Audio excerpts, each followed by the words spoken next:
This is the Queensland edition of Nine's Afternoon News with Eva Milic. Good afternoon. Severe weather warnings have been issued for parts of the southeast, and a severe storm cell has already moved across Brisbane this afternoon, bringing large amounts of hail and damaging winds.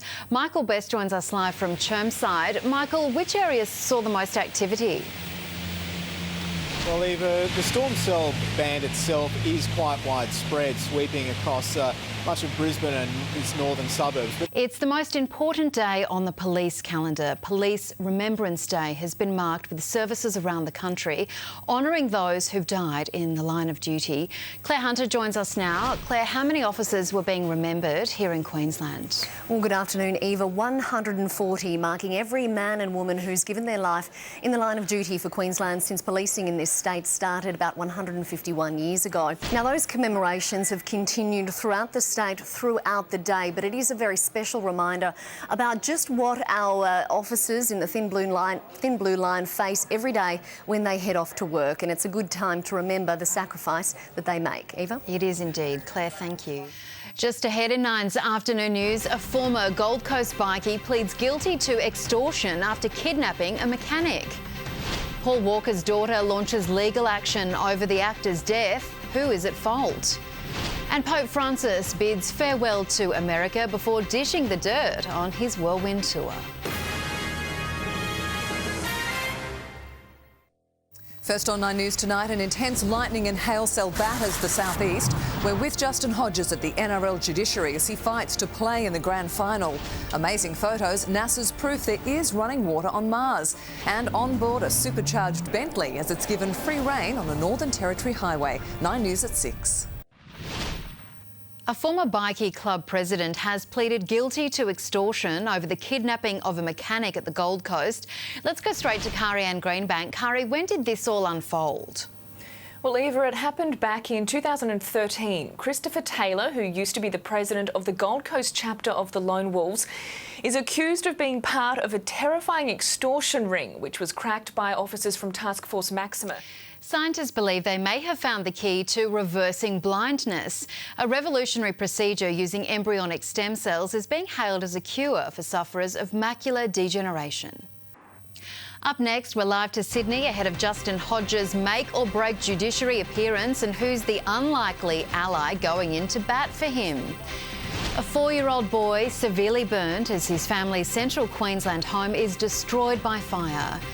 And shark attack deterrence in the spotlight as world experts meet in Australia in a bid to keep swimmers safer.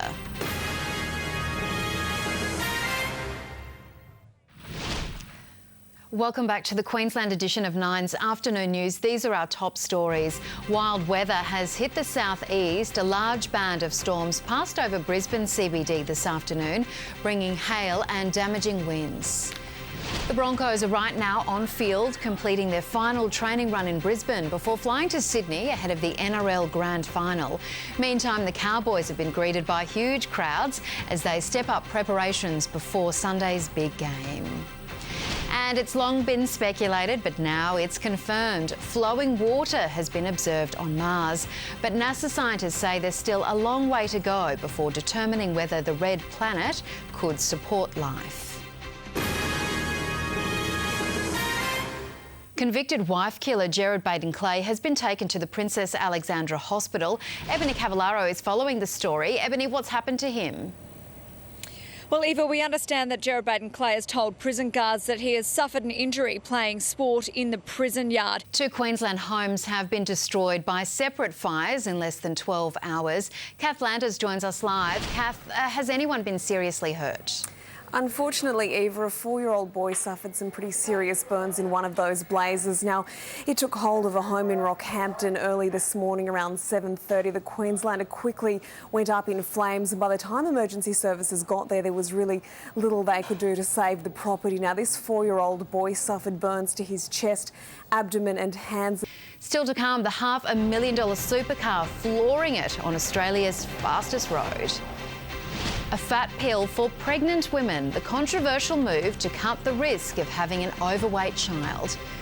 And the players take a back seat as wives and girlfriends stun on football's Night of Nights. First on 9 News tonight, an intense lightning and hail cell batters the southeast. We're with Justin Hodges at the NRL judiciary as he fights to play in the grand final. Amazing photos, NASA's proof there is running water on Mars. And on board a supercharged Bentley as it's given free rein on the Northern Territory Highway. Wally joins me now with sport. And Wally, it was a bit of a wet and wild last training session for the Broncos today. Yes, it was, Eva, and the boys battled the elements for their last training session at Red Hill before they head south. But one of their star players was missing. Light duties for Hodge as his teammates step up preparations for the AFL decider. And an injury curse hits the Wallabies just days before a crucial World Cup match. The Broncos have stepped up their grand final preparations with a physical training session this afternoon. Adam Jackson joins us now live from Red Hill. And Adam, one of Brisbane's star players was missing from the session. Yeah, that's exactly right. Well, the captain, Justin Hodges, wasn't here. That's because he's already in Sydney and about to face the NRL judiciary. An injury curse has struck the Wallabies World Cup squad just 5 days out from Sunday morning's crucial pool game against England at Twickenham. Aussie enforcers Will Skelton and Wycliffe Palu have both been ruled out of the tournament due to injury. Skelton hurt his arm in the win over Uruguay, while the news could spell the end of Palu's international career. The pair will be replaced by hooker James Hansen and lock Sam Carter. I've got to say, all attention is on Sunday's NRL Grand Final. Come on, the Broncos and Cowboys, let's see a great game. I know, it's a win anyway, isn't it? Thank you, Wally. Well, Nicole Rowles joins us now from the Gold Coast with all the weather details. Nicole, it turned out to be quite a wild afternoon. It did, Eva. A severe band of storms is still moving across the southeast, bringing strong winds and even some hailstones around Toowoomba and Brisbane's west. I'll have all the details after the break. Sugar, how you get so fly. Sugar, how you get so fly. Oh, sugar, how you get so fly.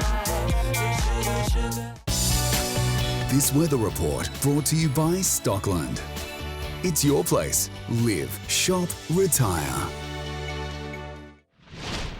Well, the southeast copped a drenching this afternoon as severe storms rolled in from the west. Morayfield saw 57 millimetres of rain, 32 in Burpengary, only about 7 millimetres around Brisbane, but winds gusted up to 32 kilometres. Out west, small hailstones were reported around Toowoomba and Esk. We're still seeing the effect of that weather pattern right around the southeast, and another warning's been issued from the Bureau for this evening, so it's not over yet. The 7-day outlook, more storms could be on the way tomorrow, warming up to a top of 27 in Brisbane, 29 on Thursday and partly cloudy. Another possible storm, sunny on Friday, mostly fine into the weekend. OK, Nicole, a real taste of summer there. Thank you. And that's our Queensland edition of 9's Afternoon News. Thanks for joining us. Our next major bulletin is at 6 o'clock and you can stay up to date on our website, 9news.com.au. I'm Eva Milic. Have a great evening. Hope to see you again tomorrow.